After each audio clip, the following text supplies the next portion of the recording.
जी cap 4 आज के lecture का आगाज़ करते हैं। लेक्चर नंबर 70 हमारा आज चैप्टर 12 का लास्ट लेक्चर होगा और इसमें हम एक तो एमसीक्यू इस चैप्टर के डिस्कस करेंगे और फिर दो टर्म्स हैं हमारी इलेक्ट्रॉनिक फंड ट्रांसफर्स और इलेक्ट्रॉनिक मनी, इनको डिस्कस करेंगे। ठीक है, इनकी तरफ जाने से पहले कंसेप्ट बिल्डिंग करना चाह रहा हूँ। इन दोनों की सिर्फ डेफिनेशन हमारे सिलेबस में शामिल है। इलेक्ट्रॉनिक मनी और इलेक्ट्रॉनिक फंड ट्रांसफ़र की सिर्फ डेफिनेशन हमारे सिलेबस में शामिल है। तो पहले तो मैं आपको इनका कंसेप्ट एक्सप्लेन कर दूंगा ताकि कंसेप्चुअल क्लैरिटी हमें हो कि चीज़ें क्या है। इसके बाद इसकी डेफिनेशन जो है उसको हम डिस्कस करेंगे ताकि जब आप याद कर रहे हो तो इसमें जो कुछ टर्म्स ऐसी यूज़ हुई हैं, कुछ टेक्निकल टर्म्स हैं, उनके साथ आप फेमिलियर हो, कोई प्रॉब्लम ना हो। सबसे पहली चीज़ तो ये इलेक्ट्रॉनिक फंड ट्रांसफ़र हम पढ़ क्यों रहे हैं। देखें, मनी लॉन्ड्रिंग जो है अब चूंकि आपने देखा होगा कि इलेक्ट्रॉनिक मोड ऑफ कम्युनिकेशन जो है वो ज़्यादा यूज़ हो रहा है वर्ल्ड में, पूरी वर्ल्ड में।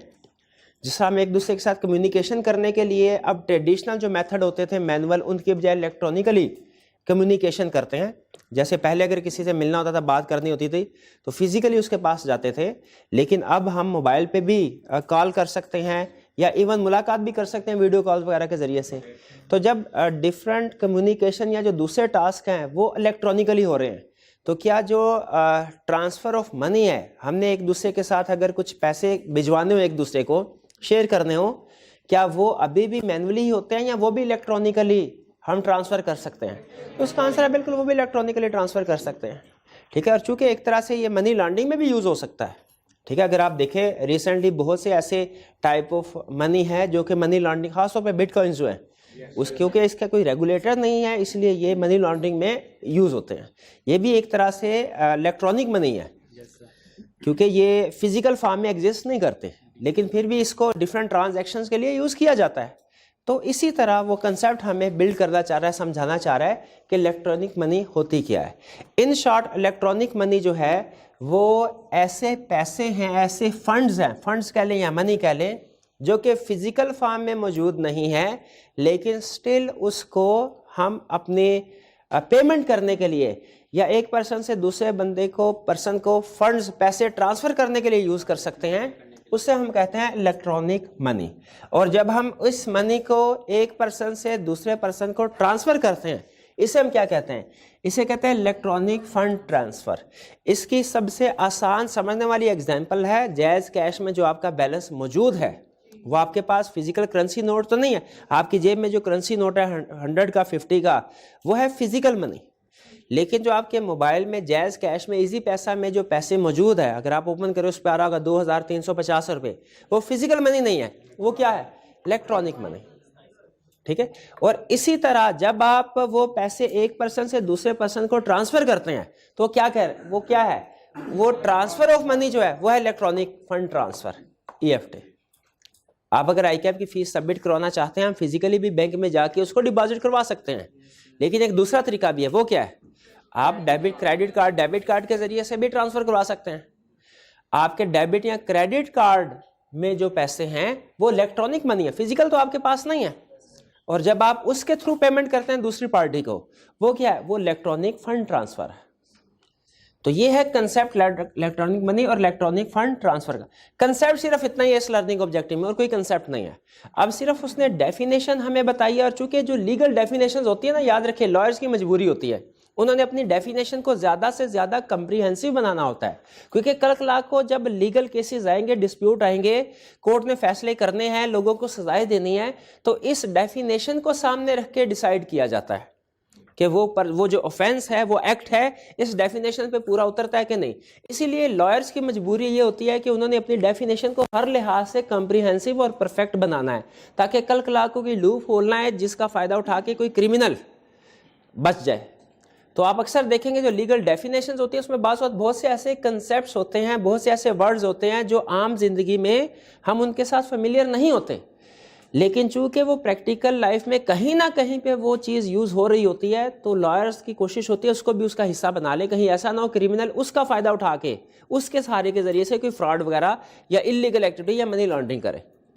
तो लॉ की डेफिनेशन आप हमेशा बाय डिफॉल्ट, ये सिर्फ इस सब्जेक्ट की बिजनेस लॉ की बात नहीं कर रहा, आप कंपनी लॉ पढ़ें, टैक्स लॉ पढ़ें या कोई भी लॉ पढ़ें, उसमें जब कभी आप डेफिनेशन पढ़ेंगे याद रखें डेफिनेशन हमेशा कम्प्रीहेंसिव होगी। उसमें काम की बात जो दो हरफी समझाने के लिए होती है वो तो छोटी होती है, लेकिन उस डेफिनेशन को हमेशा लॉयर्स कम्प्रीहेंसिव करने की कोशिश करते हैं। इसीलिए आज के लेक्चर में भी बेसिक कंसेप्ट मैंने आपको बता दिया, इलेक्ट्रॉनिक मनी क्या और इलेक्ट्रॉनिक फंड ट्रांसफर क्या, आप शायद समझ भी गए होंगे। ठीक है, इलेक्ट्रॉनिक मनी को एक पर्सन से दूसरे पर्सन को ट्रांसफर करना, ये इलेक्ट्रॉनिक फंड ट्रांसफर कहलाता है। लेकिन जब हम इसकी डेफिनेशन पढ़ेंगे ना, तो इसमें आपको बहुत सी कम्प्रीहेंसिव, बहुत सी ऐसी टर्म्स जो कि शायद आपने डेली लाइफ में ना सुनी वो भी मिलेंगी। लेकिन याद रखिए, अगर कोई चीज़ पूरे पाकिस्तान में किसी एक शहर में किसी एक जगह पे भी यूज़ होती है ना, तो लॉयर की कोशिश होती है उसको हम अपने लॉ का हिस्सा बनाएं ताकि वो एरिया भी कवर हो सके।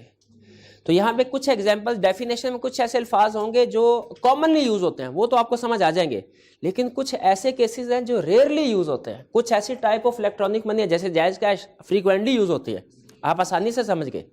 ठीक है, लेकिन अगर स्टोर वैल्यू ट्रांसफर की बात करूं मैं आपको, तो शायद आप वो आसानी से समझ नहीं, क्योंकि वो रेयरली यूज एक कंपोनेंट है इलेक्ट्रॉनिक मनी का।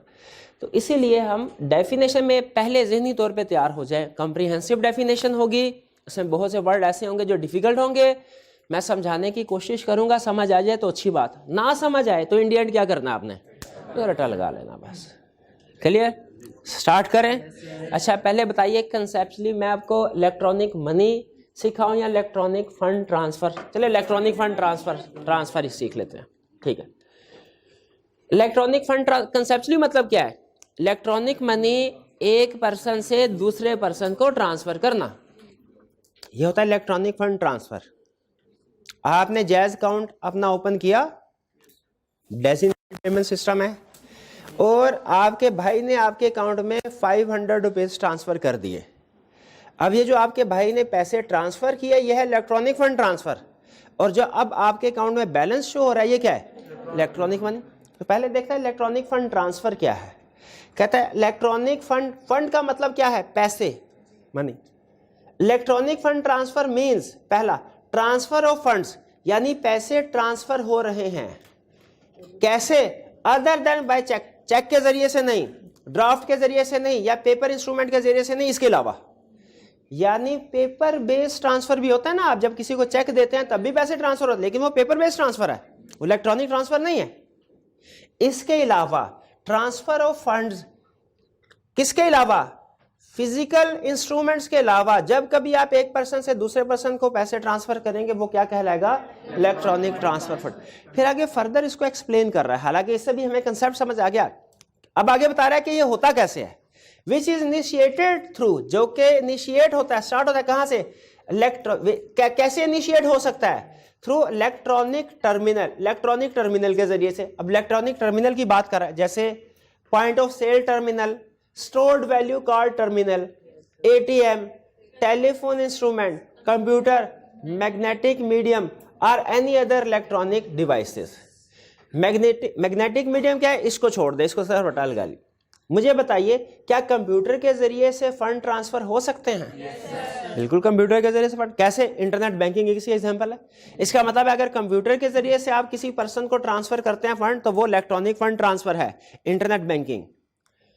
फिर क्या? टेलीफोनिक इंस्ट्रूमेंट, अपने मोबाइल के जरिए से फंड ट्रांसफर कर सकते हैं? बिल्कुल कर सकते हैं। मोबाइल बैंकिंग, मोबाइल बैंक्स की एप्स भी होती हैं, उसके जरिए से भी ट्रांसफर कर सकते हैं। तो टेलीफोनिक इंस्ट्रूमेंट के जरिए से भी इलेक्ट्रॉनिक फंड ट्रांसफर हो सकते हैं। एटीएम के जरिए से ट्रांसफर कर सकते हैं, बिल्कुल, एक पर्सन से दूसरे पर्सन के अकाउंट में एटीएम के जरिए भी ट्रांसफर हो सकते हैं। और फिर इलेक्ट्रॉनिक टर्मिनल, यानी point of sale terminal. Point of sale terminal क्या है? जब आप शॉपिंग करने, पॉइंट ऑफ सेल टर्मिनल और स्टोर वैल्यू कार्ड टर्मिनल, ये दोनों शॉपिंग करने के लिए इस्तेमाल होते हैं। आप जब शॉपिंग करें, पेमेंट करनी है आपने, तो क्या कर, आपके पास ऑप्शन है फिजिकली भी कैश दे सकते हैं, और क्या ऑप्शन है? कार्ड के जरिए से भी पेमेंट कर सकते हैं। बास का डिपार्टमेंट स्टोर वाले पूछते हैं सर कैश की ट्रांजैक्शन है या कार्ड की ट्रांजैक्शन है? तो जो कार्ड के जरिए ट्रांजैक्शन करते हैं वो इलेक्ट्रॉनिक फंड ट्रांसफर की एग्जांपल है। ठीक है, पॉइंट ऑफ सेल टर्मिनल मतलब जहां पे सेल हो रही है वहां पे आप पेमेंट करते हैं, वो इलेक्ट्रॉनिक फंड ट्रांसफर की एग्जांपल है। स्टोर्ड वैल्यू कार्ड टर्मिनल क्या है? ये एटीएम कार्ड की तरह ही, या sorry debit card, credit card की तरह का ही एक कार्ड होता है, लेकिन इसमें एक फर्क होता है। आपने फर्ज कीजिए कि अपने छोटे भाई को कुछ पैसे देने हैं, उसने कोई पेमेंट करनी है और आपने उसके जरिए डेबिट कार्ड के जरिए पेमेंट होगी। आप एक ऑप्शन तो ये अपना डेबिट कार्ड उसको दे दे, लेकिन इसमें एक रिस्क है, क्या हो सकता है वो ज्यादा ट्रांजैक्शन कर ले। तो जिस तरह आपको याद होगा, शायद आपने यूज किया कभी पुराने जमाने में, आज से पुराने जमाने में 10-12 साल पहले कॉलिंग कार्ड हुआ करते थे टेलीफोन कंपनियों के और इंटरनेट कंपनीज के। उनमें कुछ वैल्यू स्टोर कर दी जाती थी 100 की, 500 की, ठीक है, 600 या 1000 की। आप क्या करते थे, आपने जब कॉल करनी होती थी आप उस कार्ड को यूज करते थे, जितना उस कार्ड को यूटिलाइज किया उतना बैलेंस कम हो जाता था और बाकी आपके पास मौजूद रहता था। अब अगर 1000 का कार्ड है, उसमें आपने 100 की फॉर एग्जांपल कॉल की, बाकी 900 बाकी बच गया। आप 900 यूज कर सकते, इससे ज्यादा नहीं। जब 900 यूज कर लेते वो कार्ड बेकार हो जाता था, उसको फेंक देते थे, उसके बाद नया कार्ड यूज करते थे। डेबिट कार्ड में, क्रेडिट कार्ड में, एटीएम में ऐसे नहीं होता कि जब आपने फुल लिमिट यूज कर ली तो बेकार हो गया, नहीं, वो तो एक्सपायरी होती है उसकी, आप मजीद उसमें पैसे डाल सकते हैं। लेकिन ये जो इस तरह के कॉलिंग कार्ड वगैरह होते थे, इंटरनेट कंपनीज के कार्ड होते थे, इनको रीफिल नहीं किया जा सकता था। ये ऑलरेडी रीफिल होते थे स्टैंडर्ड वैल्यू 1000, 500 की। आप उसको बाय करते थे, यूज करते थे, यूज करने के बाद फेंक देते हैं। इसे कहा जाता है स्टोर्ड वैल्यू, यानी ऐसे कार्ड जिनमें एक सर्टेन वैल्यू को स्टोर कर दिया जाए। आप अगर डेबिट कार्ड, क्रेडिट कार्ड के बजाय इन स्टोर्ड वैल्यू कार्ड के जरिए से पेमेंट करें, वो भी इलेक्ट्रॉनिक फंड ट्रांसफर है, अंडरस्टूड है। सिर्फ स्टोर्ड वैल्यू टर्मिनल की एग्जांपल मैंने आपको समझानी थी। तो ये आपको क्लियर हो गया कि इलेक्ट्रॉनिक फंड ट्रांसफर क्या है, ट्रांसफर ऑफ फंड इनके अलावा। अच्छा, पहले पॉइंट में उसने बताया कि इनके अलावा जो ट्रांसफर होगा, फिर दूसरे पॉइंट में बताया कि इनके अलावा होगा तो किनके जरिए से होगा, इनके जरिए से होगा, इनके। ये क्लियर हो गया।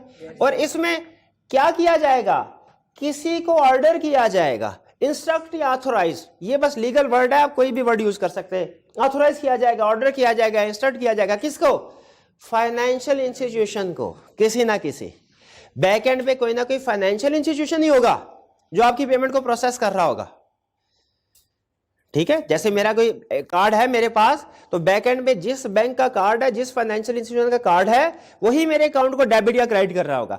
अगर मैंने अपने अकाउंट से डेबिट कार्ड से भाई के अकाउंट में पेमेंट की, तो बैंक मेरा अकाउंट क्या करेगा भला, डेबिट करेगा और इनके अकाउंट को क्रेडिट करेगा, ठीक है। क्योंकि बैंक का डेबिट क्रेडिट हो रहा है, हमारा डेबिट क्रेडिट हो रहा है, हम बैंक के लिए लायबिलिटी होती है, आपने शायद अकाउंटिंग में पढ़ा होगा, सीखा हो। तो इसमें ऑर्डर किया जाता है किसको, एक फाइनेंशियल इंस्टीट्यूशन को।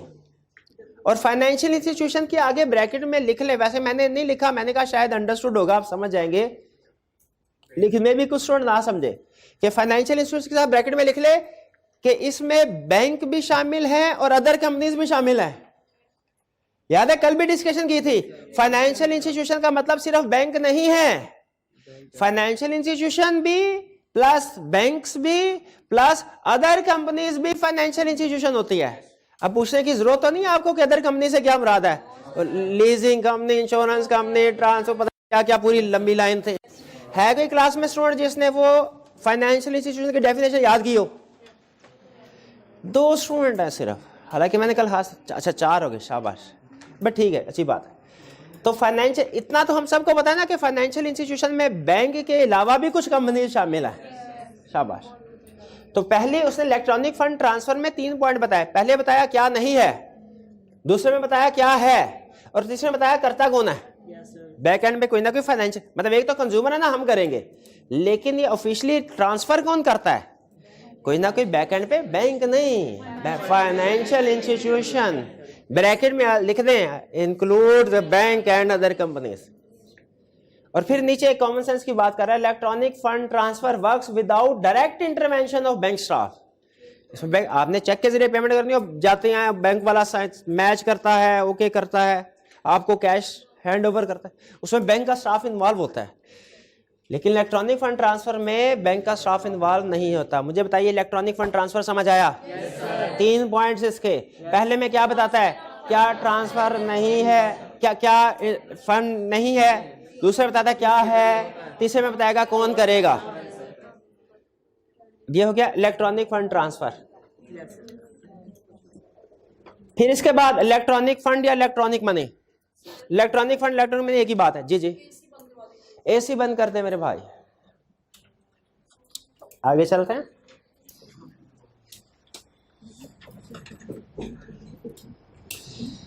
इलेक्ट्रॉनिक फंड या इलेक्ट्रॉनिक मनी किसको कहते हैं? पहला, इट मींस पैसे। कौन से वाले पैसे? जो हमें फिजिकली मिले हैं अपने घर वालों से, वो वाले पैसे नहीं। मनी जो ट्रांसफर हो रहे हैं, कैसे? Electronic terminal. अच्छा, ये सारी रिपीट, ऊपर वाली लाइन याद कर लें, ये सारा वही रिपीट कि वो पैसे जो ट्रांसफर, यानी ऊपर उसने बताया इलेक्ट्रॉनिक फंड ट्रांसफर है क्या, और अब नीचे यहां पे बता रहा है जो इलेक्ट्रॉनिक फंड ट्रांसफर से पैसे आए वो आपकी इलेक्ट्रॉनिक मनी है। जाहिर है इलेक्ट्रॉनिक फंड ट्रांसफर से इलेक्ट्रॉनिक मनी आएगी, ठीक है। वो फिजिकली थोड़ी जायज कैश है, उसे मोबाइल में से पैसे करेंसी नोट निकल रहे हैं, इलेक्ट्रॉनिक मनी। टू ऑर्डर, ये उससे ये रिपीट हो रहा है, बाकी इसके ऊपर डिस्कशन करने की जरूरत तो नहीं है ना, वो ये वही है तकरीबन, ठीक है। मनी ट्रांसफर एंड इंक्लूड्स, और इसमें कुछ और भी शामिल हैं। क्या शामिल हैं? इंक्लूड्स मॉनेटरी वैल्यू यानी money value which represents A claim on the issuer.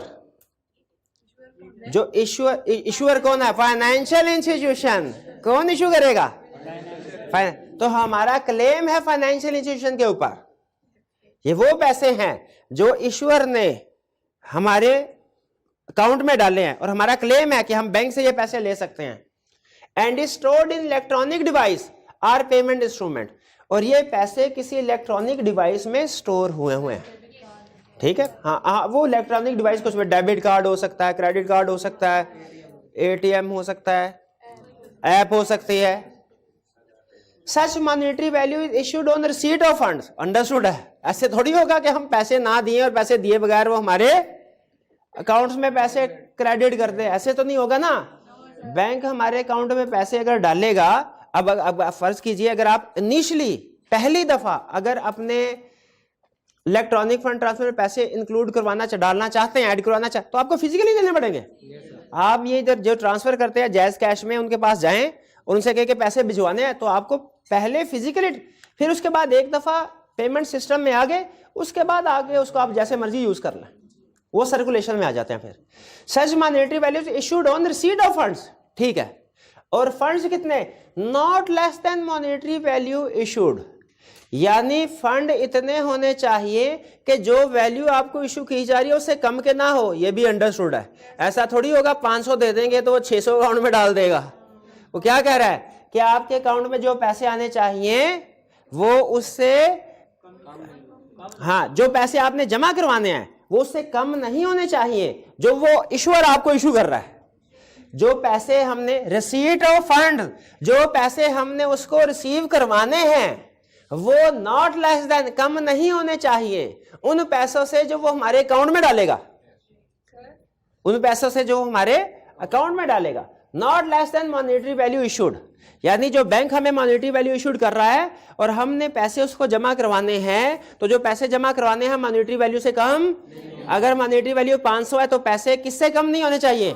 500 से कम नहीं होने चाहिए। कहता है ज्यादा है तो कर लो, क्यों नहीं? ज्यादा से मुराद ये नहीं है कि उसके हो गए, ज्यादा से मुराद ये है मैंने अपने अकाउंट में 600 ट्रांसफर कराए और उनमें से 500 का मैंने कहा कि जी मेरे कार्ड में डाल, ठीक है। यहाँ 500 के अगेंस्ट में बाजुकात ऐसा होता है कि हम कोई स्टोर वैल्यू अगर कार्ड लेना चाहें तो वो 500 का कार्ड ले लें, बाकी अमाउंट उधर रहने दें। हाँ, इजी, हाँ वो टैक्सेस होते हैं जो इजी पैसा वगैरह में डिडक्शन वगैरह अगर हो तो वो डिडक्शन होते हैं, लेकिन उसका इससे ताल्लुक नहीं है, वो टैक्सेस की डिडक्शन है, वो टैक्स लॉस में आएगा, ठीक है। वो पैसे तो पूरे, वो तो गवर्नमेंट का फैसला है ना कि कितने पैसे दूसरे पर्सन को ट्रांसफर होंगे, कितनी डिडक्शन होगी। वैसे जायज कैश इसी पैसे डिडक्शन होती है नहीं, ऑनलाइन बैंकिंग पे होती है, मैं ट्रांजैक्शन पे। जायज कैश से मैं है वो 100-200 की ट्रांसफर करनी होती है मैंने, उसमें नहीं होती। 50,000 पे होती है, ठीक नहीं, पर 100 वो बैलेंस पे होती है वो। आगे चलते हैं। And is accepted as mean of, और ये पैसे जो हमने अपने अकाउंट में स्टोर करवाए हैं, अपने कार्ड में स्टोर करवाए हैं, ये पैसे क्या as accepted as means of payment by undertakings other than the issuer, क्या ये बैंक के अलावा दूसरी कंपनीज, दूसरी ऑर्गेनाइजेशन, अंडरटेकिंग से मुराद दूसरी ऑर्गेनाइजेशन मीन्स ऑफ पेमेंट के तौर पे एक्सेप्ट करती हैं? बिल्कुल करते हैं। ठीक है, ये भाई पैसे में इलेक्ट्रॉनिक मनी अगर लोग ट्रांसफर करेंगे तो फिर ही ये प्रमोट होगी ना। ठीक है, बिल्कुल। यानी इसको आप means accepting as means of payment का मतलब है इसको पेमेंट के तौर पे यूज किया जा सकता है। एंड आल्सो जी जी इश्यूअर के अलावा देखिए, अगर फर्ज कीजिए कोई बंदा कहे कि ये लीजिए मेरा कार्ड और इसको आप सिर्फ हमारी बैंक की ब्रांचेस पे ही यूज कर सकते हैं, उसका कोई फायदा होगा क्या? वो मनी की डेफिनेशन इकोनॉमिक्स में आपने पढ़ी होगी, ये होता है मीडियम ऑफ एक्सचेंज, जिसको पार्टीज एक्सेप्ट करें। तो यहां पे यही कह रहा है कि बैंक ने तो आपको कार्ड इशू कर दिया, क्या उस कार्ड को आप दूसरे लोकेशंस पे, दूसरे स्टोर्स पे, डिपार्टमेंटल स्टोर पे जाके पेमेंट के लिए इस्तेमाल कर सकते हैं? अगर डिपार्टमेंटल स्टोर पे हर जगह लिखा हो कि क्रेडिट कार्ड एक्सेप्ट नहीं किए जाते, तो क्या लोग क्रेडिट कार्ड को यूज करेंगे? नहीं करेंगे। क्या वो फिर हमारी इलेक्ट्रॉनिक मनी की डेफिनेशन में शामिल होगा? नहीं होगा। तो यहाँ पे यही समझा रहा है आपको कि ये जो आपको इलेक्ट्रॉनिक मनी रिसीव हो रही है, ये जनरली लोग इसको एक्सेप्ट करते हो एज मोड ऑफ पेमेंट। फिर includes electronic store of monetary value on an electronic device that may be used for making payment as may be prescribed by the. ये जनरल बात कर रहा है उसी को, इसी वाली बात को उसने थोड़ा आसान अल्फाज में नीचे लिख दिया। मुझे तो वैसे इन दोनों में ज्यादा फर्क महसूस नहीं हो रहा, लेकिन शायद किसी खास पॉइंट को जहन में रख के उसने ये भी कि electronic money includes electronic store of monetary value. समझ आ रही है ना आपको? आपके डेबिट कार्ड, क्रेडिट कार्ड के अंदर जो पैसे स्टोर हैं, ठीक है, on an electronic device that may be used for making payment. ये जो है ना, that may be used for making payment, यही ऊपर कह रहा था। Accepted as means of payment by undertaking other than issuer. इसका मतलब क्या है कि that is used for making payment. तो अगर आप कंसेप्चुअली देखें ना, मुझे तो इन दोनों में कोई ज्यादा फर्क महसूस नहीं हो रहा, लेकिन बाहर आ चुके उसने हमारी बुक में डेफिनेट 2 पॉइंट बनाया, हमने इसको याद करना ही करना। भी कुछ समझ आया आपको? ठीक है, हाँ जी बिल्कुल। उसने हमें 2 डेफिनेशन, एग्जाम में आपने मिक्स नहीं करना इलेक्ट्रॉनिक फंड ट्रांसफर की डेफिनेशन को और इलेक्ट्रॉनिक फंड या इलेक्ट्रॉनिक मनी की डेफिनेशन को मिक्स नहीं करना। आगे उसने एग्जाम्पल दे रहा है, एग्जाम्पल सिंपल है, कह रहा है money transfer through debit card, transferred through debit card, credit card, ATM और mobile cash wallet is electronic money. और a student paying his or internet banking are customer paying by swiping his or her debit card on point of sale, terminal, at a departmental store are examples of electronic fund transfer. Electronic fund transfer ही होते हैं ना, department store में payment कर दी, आई cap की fees पे कर दी। चलिए अब चलते हैं। अब ये समझाने वाला काम जो था वो जितना पॉसिबल था मैंने समझा दिया, अब याद करने वाला काम है जो आपने करना है। लेकिन अब एमसीक्यूज की तरफ चलते हैं, और आपको पता है एमसीक्यूज से एक तो हमारी एग्जाम की तैयारी होगी और साथ ही हमारा कंसेप्ट्स भी रिवाइज होंगे। तो अब चलते हैं हम एमसीक्यूज की तरफ। भाई चार्जर ले आइएगा।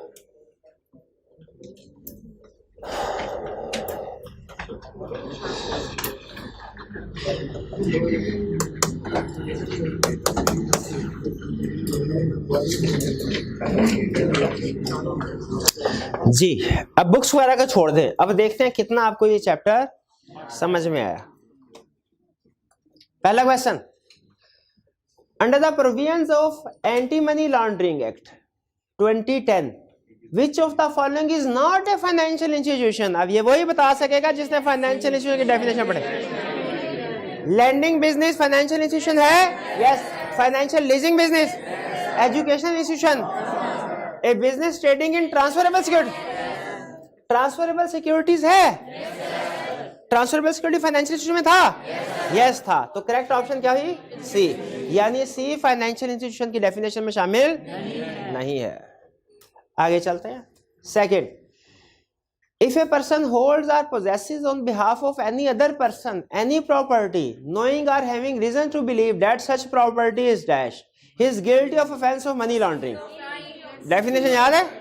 अच्छा बताइए, ये पहला पॉइंट था, दूसरा कि तीसरा कि चौथा?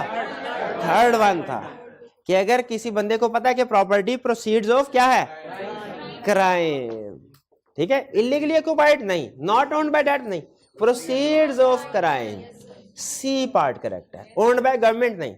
अगर आपको पता है कि कोई प्रॉपर्टी प्रोसीड्स ऑफ क्राइम है लेकिन फिर भी वो आप अपने पास रख लेते हैं, मनी लॉन्ड्रिंग। फिर इसके बाद थर्ड, जरा नीचे कीजिएगा मेरे भाई, थर्ड वाला जी, ठीक है। In which of the following cases a person is deemed to have committed an offense of money laundering? इनमें से किस में मनी लॉन्ड्रिंग का? If a person acquires, converts, possesses, uses or transfer property knowing or having reason to believe that such property is proceeds of crime. Definition में कौन से वाला number था? पहले वाला, शाबाश। B, if a person conceals or disguises the true nature, region, location, disposition, movement, ownership, property, knowing or having reasons to believe that such property is proceeds of crime.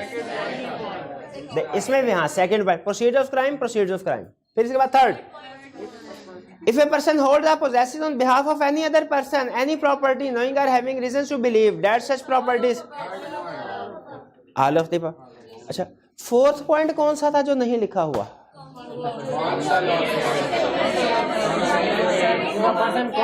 Ads, councils, हाँ ठीक है। तो इसमें all of the, ये सारे के सारे money laundering की डेफिनेशन में शामिल हैं। फोर, हबीब। अच्छा, हबीब है कि हबीब लिमिटेड है? हबीब में और हबीब लिमिटेड में क्या फर्क है? हबीब नेचुरल पर्सन और हबीब लिमिटेड, जिसके नाम में वर्ड लिमिटेड आ जाए इसका मतलब है वो कंपनी है, और हर कंपनी आर्टिफिशियल पर्सन है। जिसके नाम में वर्ड लिमिटेड आ जाए वो कंपनी है, और हर कंपनी आर्टिफिशियल पर्सन है। ये हबीब आर्टिफिशियल पर्सन है कि नेचुरल पर्सन? कहां फर्क लिखा? एंड मनी लॉन्ड्रिंग लॉ में दोनों में फर्क क्यों करते हैं? पनिशमेंट के लिए, क्योंकि एक को कैद की सजा दे सकते हैं, दूसरे को कैद की सजा नहीं दे सकते। किसको कैद की सजा होती है? इंडिविजुअल को। और किसको कैद की सजा नहीं होती? कंपनी को। अच्छा, कंपनी को कैद की सजा नहीं होती, लेकिन उसको जो पैसों की सजा है वो ज्यादा कर देते हैं, वो ज्यादा कर देते हैं। इंडिविजुअल्स को कितने पेनल्टी, कितनी रुपीस की पेनल्टी पड़ सकती है? 25 मिलियंस को, और नेचुरल कॉर्पोरेट लीगल पर्सन को 100 मिलियन तक की। तो हबीब नेचुरल पर्सन है। Habib is guilty of an offence of money laundering. The court may punish him with rigorous imprisonment for a term which shall not be less than 1 year. हाँ, yes yes yes, यही था, 1 साल से कम नहीं। B, which may extend up to 10 years, ये भी yes था। All of the above होगा फिर। C, which shall not be less than 1 year but may extend up to 10 year. A भी ठीक है, बी भी ठीक है, लेकिन most appropriate, most comprehensive C है, इसलिए सी ऑप्शन को सेलेक्ट करेंगे। समझ आई बात की? आगे चलते हैं। नहीं, 10 ईयर से ज्यादा नहीं दे सकते सजा, 10 साल भी बहुत है। But may extend up to भी तो लिखा हुआ है, मे एक्सटेंड बियॉन्ड नहीं लिखा हुआ, अप टू लिखा। अप टू का मतलब होता है इस तक। Habib limited artificial person, legal person जी।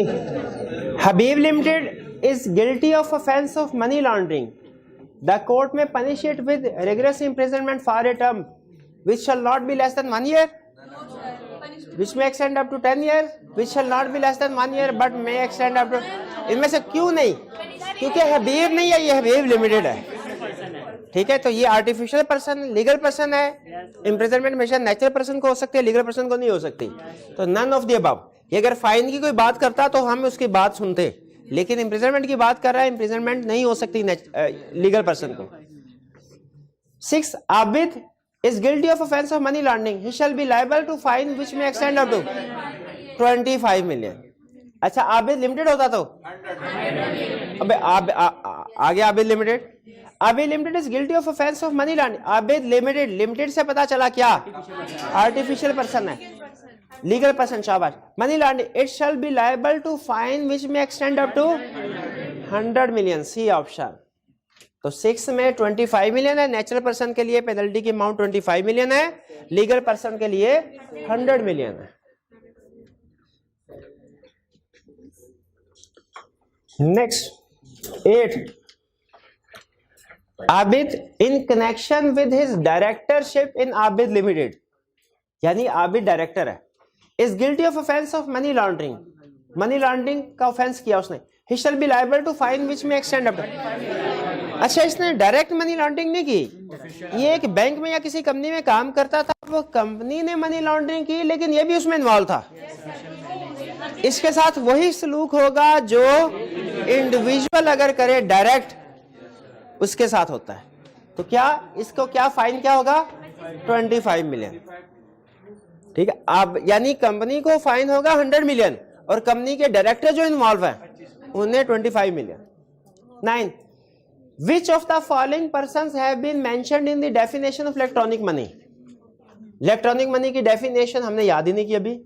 ए बैंकिंग कंपनी, फाइनेंशियल इंस्टीट्यूशन और एनी अदर कंपनी और पर्सन, तीनों शामिल है।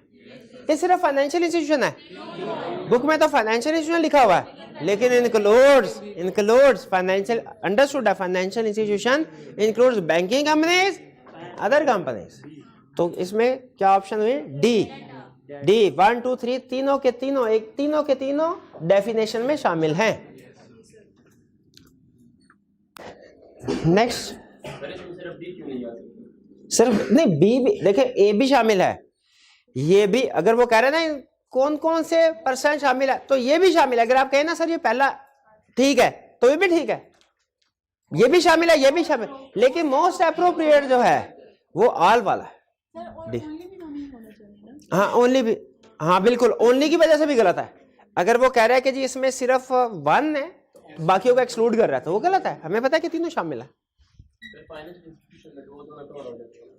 हाँ, लेकिन उसने चूंकि दोनों को अलग से भी मेंशन कर दिया, ठीक है, तो इसलिए हमने तीनों को इंक्लूड किया। बात ठीक है, फाइनेंशियल इंस्टीट्यूशन में दोनों कवर हो जाते हैं, लेकिन फिर भी मोस्ट अप्रोप्रिएट क्या है, जब हम इनडायरेक्टली उसको मीनिंग लें कि कवर हो जाते हैं कि या स्पेसिफिकली लिखते हैं ना, बेहतर है। 10, which of the following is not electronic fund transfer. Transfer of fund initiated through stored value card terminal, electronic fund transfer है, उसने पूछा जो नहीं है। B, transfer of fund initiated through bank draft, bank draft नहीं है electronic fund transfer, तो ये ऑप्शन करेक्ट है बी। देखिए वही पढ़े, transfer of fund initiated through ATM, electronic fund transfer है। Transfer of fund initiated through debit card, ये भी है ट्रांसफर, तो बी ऑप्शन करेक्ट, यानी ये इलेक्ट्रॉनिक फंड ट्रांसफर नहीं है, और नहीं है वाला ही ढूंढना था। 11, the State Bank may designate a payment system as a designated payment system by a written order. ठीक है, कर देगा, ज़बानी कलाम में स्टेट बैंक थोड़ी काम करता है, रिटन ऑर्डर।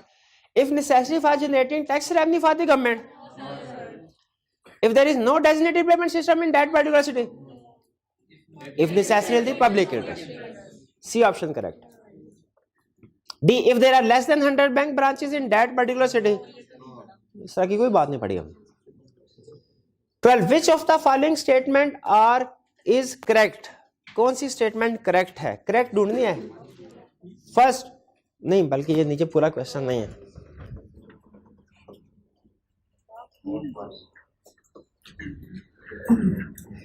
दो स्टेटमेंट्स दी हैं और नीचे कॉम्बिनेशन बनाया उसने। The State Bank may designate a payment system as designated payment system by a written order if necessary in the public interest. ये प्रीवियस एमसीक्यू में यही पढ़ा है कि अगर पब्लिक इंटरेस्ट में नेसेसरी हो।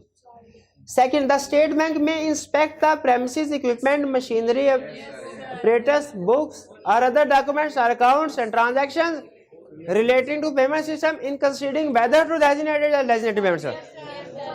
ये सारी चीजें चेक करता है कि सिस्टम रीजनेबल है कि नहीं।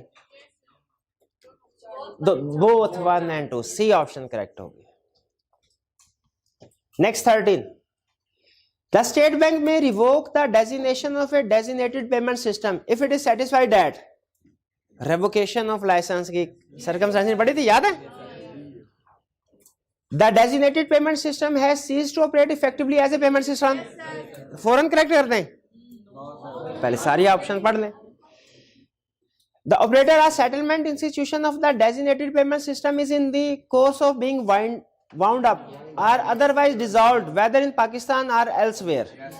बिल्कुल ठीक है। आज अगर जो मेन कंपनी जो पेमेंट सिस्टम को चला रही थी वो खत्म हो गई, पेमेंट सिस्टम भी खत्म। बी भी ठीक, ए भी ठीक, बी भी ठीक। C the State Bank considers that it is public interest to revoke the designation, ये भी ठीक। तो फिर कौन सी ऑप्शन पर? Any one or more of the above reasons, D option correct, क्योंकि तीनों वैलिड रीजन हैं। हमने रेवोकेशन के केसेस में तीनों कंडीशंस पढ़ी थी। इक्का दुक्का वर्ड्स शायद उसने ऐड कर दिए हैं, क्योंकि आपको पता है लीगल टर्म्स डायरेक्ट जो लॉ से उठाए ना वो मुश्किल होती है, वो स्टूडेंट्स के लिए नहीं बनी होती, वो लॉयर्स के लिए, प्रैक्टिशनर्स के लिए होती है। 14 which of the following statement is या are correct? State Bank shall not revoke a designation without giving the operator of the designated payment system an opportunity to be heard. हाँ, licence revoke करने से पहले opportunity देगा, बिल्कुल ये बात ठीक है। Second, State Bank shall not suspend its designation without giving the operator for the designated payment system opportunity to be heard. Opportunity of hearing सिर्फ रेवोकेशन के केस में दी जाती है, सस्पेंशन में अपॉर्चुनिटी लाजमी नहीं है। तो इसका मतलब पहली स्टेटमेंट ट्रू है, करेक्ट है, दूसरी फॉल्स है। One only, A option correct होगी। 15 which of the following operational arrangements among other things are required to be established by an operator of a designated payment system? Operator ने सारा system manage करना होता है ना, establish करना होता है। पहला, rules and procedure setting out the rights and liabilities of the operator and the participant and the financial risk the operator में। रूल्स एंड लायबिलिटी, रिस्क के लिए, सॉरी ये राइट्स एंड लायबिलिटीज के लिए बिल्कुल एस्टैब्लिश करेगा। B, criteria for participation designated payment, criteria भी ये ऑपरेटर की जिम्मेदारी है, बिल्कुल। Measures to ensure the safety, security and operational reliability of the designated payment system including contingency arrangement, ये भी ऑपरेटर की जिम्मेदारी है। All of the above. तो फिर डी ऑप्शन को सेलेक्ट करेंगे, ए बी या सी को नहीं करेंगे। चलिए ये हमारा चैप्टर 12 कंप्लीट हो गया। इसके साथ ही नेक्स्ट लेक्चर, कल हमारी रेगुलर क्लास होगी, पता है ना आपको। कल इंशाल्लाह फ्रेश लेक्चर जो है स्टार्ट करेंगे। आज का लेक्चर खत्म करते हैं हम। अल्लाह हाफिज।